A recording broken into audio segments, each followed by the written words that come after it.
पुरुषों ने जो आपके लिए लड़ाई लड़ी थी ना, वो झाड़ू से छोड़ के आपको कलम दिलवाया था। आप लोग फिर आ गए, हाँ झाड़ू का चिन्ह है तो हमारी पार्टी है, दिए भर भर के वोट, सोचा नहीं कुछ भी दिए। ये तो झाड़ू, वो तो मार्केटर है, कब समझोगे?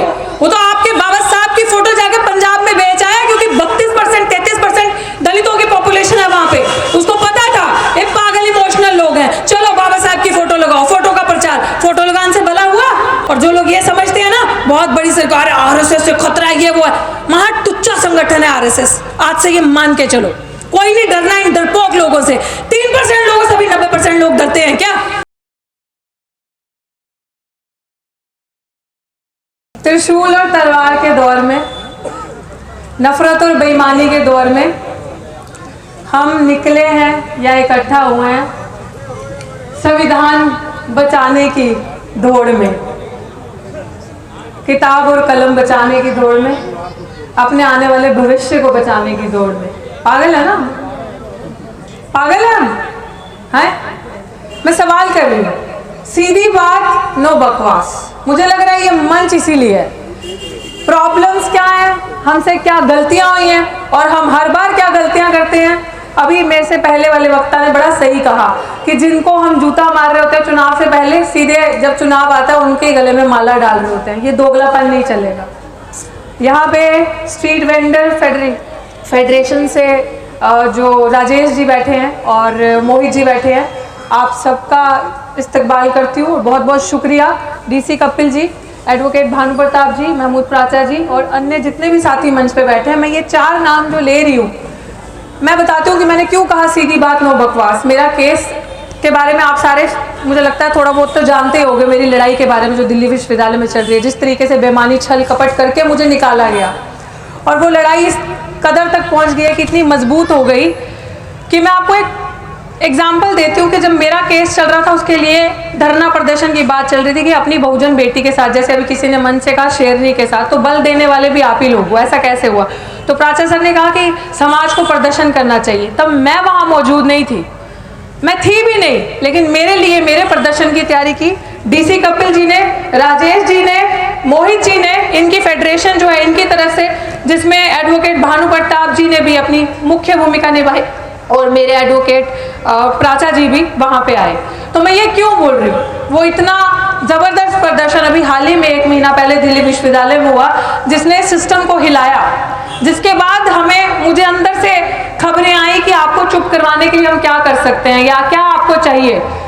आप मतलब जैसे कहते हैं ना कि आपको बस आपका मुंह बंद करवाने के लिए, आपको जैसे चुनाव से पहले आपका वोट लेने के लिए लड्डू देंगे, महिलाओं को साड़ी दे देंगे, कपड़ा दे देंगे, है ना।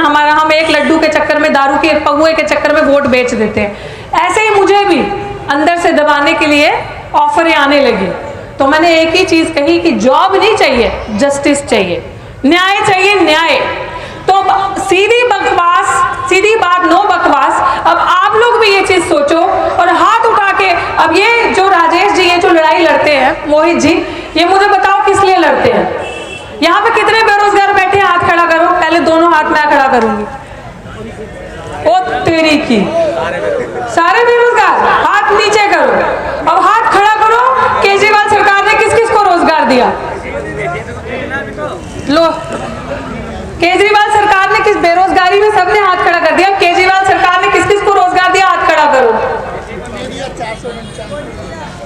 प्रत्यक्ष को प्रमाण की जरूरत है। फिर हम लोग जिनके पास इतना कुछ है करने को, और ये जो 2 महान लोग आप सामने देख रहे हैं, भानु प्रताप जी, एडवोकेट महमूद प्राचा जी, आप मेरे को भी जोड़ ले, हॉकी फेडरेशन के 2 महान लोग यहाँ पे बैठे। आप बताएं हम लोग क्यों आए हैं?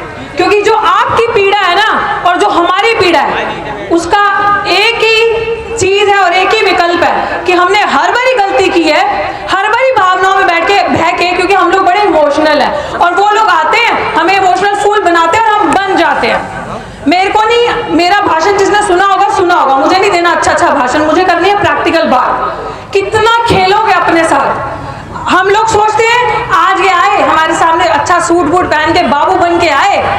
वो बाबू आपको अब क्यों नहीं दिखते? वो बाबू आपकी जब गलियों में पानी बह रहा होता है, बच्चों नाली का पानी सड़कों पे आ रहा होता है, वो बाबू लोग सूट बूट में आपको तब क्यों नहीं दिखते हैं? आज आप बेरोजगार हैं, नौकरी नहीं है, वो बाबू लोग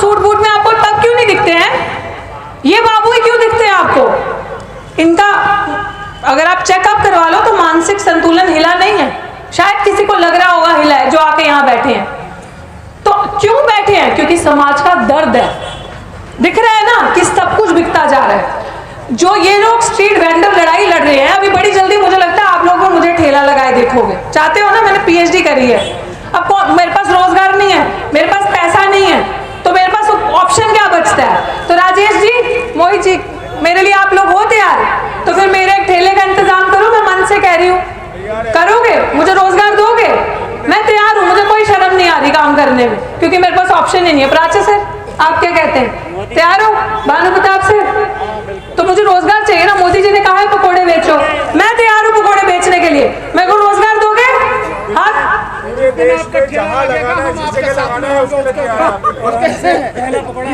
ठीक है, चलिए मैं अब पकोड़े बेचूंगी, पकोड़े का ठेला लगाऊंगी, और ये तैयार है क्योंकि प्रधानमंत्री जी ने कहा है पकोड़े बेचने हैं। उन्होंने तो कह दिया, हमने मान लिया।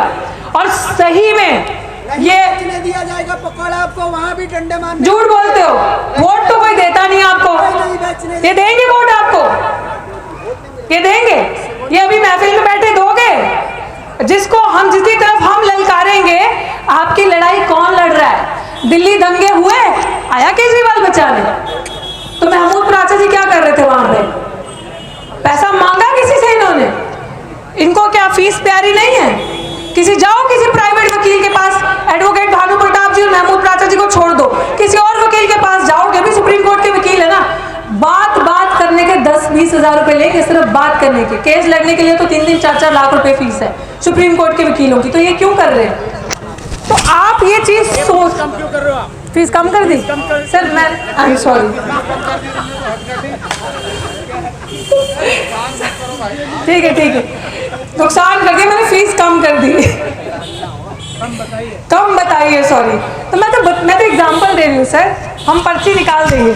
तो आप सोचो कि आप लोगों को पक्का लगता होगा सर फिर हैं, दिमाग हिल गया जो मुफ्त में काम कर रहे हैं। आपके साथ, अब सीरियस हो जाओ, आपके साथ दंगा करवाते हैं, हमारे लोगों को मरवाते हैं। हिंदू मुस्लिम तो सिर्फ बहाना है, असली में मरवाना दलित आदिवासी पिछड़ों के बच्चों को है। और फिर आपको ना कोई क्यों पता है कि पैसे से हमने छोड़ा तो किसी लायक है नहीं, इनके सारे पैसे को कब्जा लिया है। इनका फंड जो SC/ST सब प्लान का पैसा भी है, वो भी अपनी जेब में रखा है। उसी पैसे से दिल्ली के घर घर में बिजली फ्री, बनियाओं के घर में जिनके पास खूब भर भर के माल भरा हुआ है, उनको भी हमारे पैसे से बिजली फ्री, पानी फ्री। मांगोगे कि नहीं मांगोगे अपना अधिकार? मुंडी नहीं हिलानी है, मांगना है कि नहीं मांगना है? दोनों हाथ उठाओ, मांगना है तो फिर दोगे वोट अब की बारी बनिया की पार्टी को? दोगे वोट? दोगे? हैं? अगर चाहते हो अपना भला करना, अपने बच्चों के भविष्य को बचाना, तो सिर्फ सोच के कि इनका भाषण सुन के और घर जाना है और सब कुछ भूल जाना है, ये चीज छोड़ दो। क्योंकि आप लोगों के वोट की वजह से आज ये जो जिसको बहुजन शेरनी कहा जा रहा है, ये पढ़ी लिखी बच्ची बेरोजगार है, क्योंकि ये उनके लिए कंपटीशन है, उनके लिए थ्रेट है। उनको पता है कि इस बच्ची को झेल नहीं पा रहे हम, ये पकौड़ा बेचने पे, तलने पे मजबूर हो गई है। ये आप लोग जो वोट दे देते हो ना आंखें बंद करके, इस वजह से। तो ये एक एग्जाम्पल है, ऐसी अन्य एग्जाम्पल आपके बच्चे, छोटे छोटे मासूम बच्चे, यही है उनका फ्यूचर, पकोड़े बेचने या पकोड़े तलने। अच्छा, एक और चीज आप मुझे बताओ, इस देश में झाड़ू का इस्तेमाल कौन करता है? सफाई कर्मचारी। और सफाई कर्मचारी कौन है? हम लोग हैं। हम लोग हैं ना।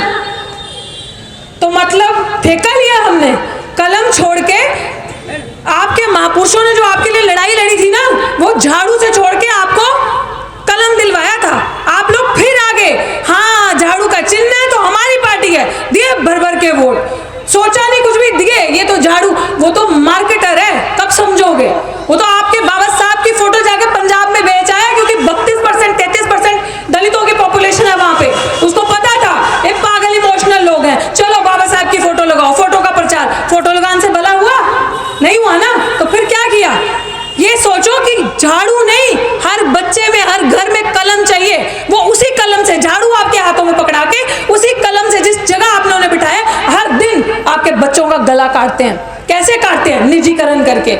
आपके विश्वविद्यालय खत्म हो चुके हैं, पता है आपको? जो दिल्ली यूनिवर्सिटी में जो नॉन टीचिंग सेक्शन है हमारा, जो सफाई कर्मचारियों का तबका है, वो पूरा कॉन्ट्रैक्ट में चल रहा है। चल रहा है कि नहीं चल रहा? किया ठेकेदारी प्रथा।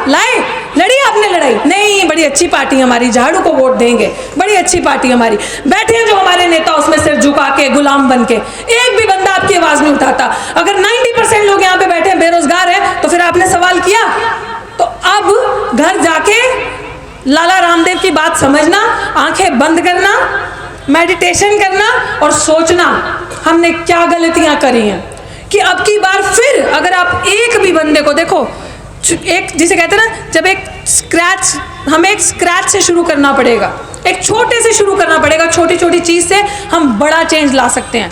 2024 से पहले हमें सब कुछ बदलना पड़ेगा। और जो लोग ये समझते हैं ना बहुत बड़ी सरकार है, आरएसएस से खतरा है, ये वो है, महा तुच्चा संगठन है आरएसएस। आज से ये मान के चलो, कोई नहीं डरना इन डरपोक लोगों से। 3% लोगों से भी 90% लोग डरते हैं क्या? नहीं डरना है। अपनी पावर को समझो, अपनी यूनिटी को समझो, अपने एकता से अपनी बुद्धि में विकास करो और घर जाके सोचो इस चीज को कि हमने किसको वोट देना है, हमारा असली हितैषी कौन है और किसको हमने चुनना है। और जाकर अगर आप इन दो चेहरों पे थोड़ा सा भी विश्वास करते हैं, हल्का सा मेरे पे भी करते हैं, क्योंकि मैंने सबको छोड़ छाड़ के, अगर आपको लगता है आपकी लड़ाई लड़ी है, तो जिसे हम कहते हैं उस पर विश्वास करके देखिए एक बारी, उसको अपना प्रतिनिधित्व चुनिए और उस पर विश्वास करके इस बारी जो वोट का इस्तेमाल करें वो सही जगह करें। और मैं उम्मीद करती हूँ आपकी लड़ाई को हम और मजबूती से लड़ेंगे। और दूसरी चीज मैं ये भी कहना चाहूंगी कि आप अब की बारी आए अकेले, अगली बारी मेरी हाथ जोड़कर एक महिला होने के नाते आपसे विनती है, अपने घर की बहन बेटी को भी लेकर आए बाहर, बहुत जरूरी है। क्योंकि जब तक वोटर वो भी है, असली वोटर वो भी है, क्योंकि जब तक ऐसी मीटिंग्स में, थैंक यू, ये महिला एक पीछे बैठी है, बहुत बहुत शुक्रिया, मैं आपको जानती नहीं हूँ, लेकिन आप आई हैं, 2-3 जो भी मंच पे भी बैठी हैं और पीछे भी बैठी हैं, आपका बहुत बहुत शुक्रिया। कि इसका मतलब अभी हमें जागरूकता बढ़ रही है और हम फाइट कर सकते हैं ना। तो आप 5 आई हैं, अगली बारी कोशिश करें 10 और लेकर आए, क्योंकि हम ही, बाबा साहेब ने असली लड़ाई हमारे लिए लड़ी थी और हमारे लिए आप बाबा साहेब को पढ़ेंगे तो आपको पता चलेगा असली काम उन्होंने महिलाओं के लिए किया था। तो ये हम सबकी जिम्मेदारी बनती है अपने समाज की महिलाओं को आगे लेकर आने की। और अगली बारी, बस 2 मिनट रुक जाओ, मैं खत्म कर रही हूँ, 2 मिनट रुक जाओ। अगली बारी इस मीटिंग में 50-50% भागीदारी होनी चाहिए। 50% यहाँ महिलाएं बैठे और 50% यहाँ पुरुष बैठेंगे और हम सारे मिलके इनका झाड़ू हटा के उस जगह कलम लेकर आएंगे। चलिए, इनकलाब जिंदाबाद।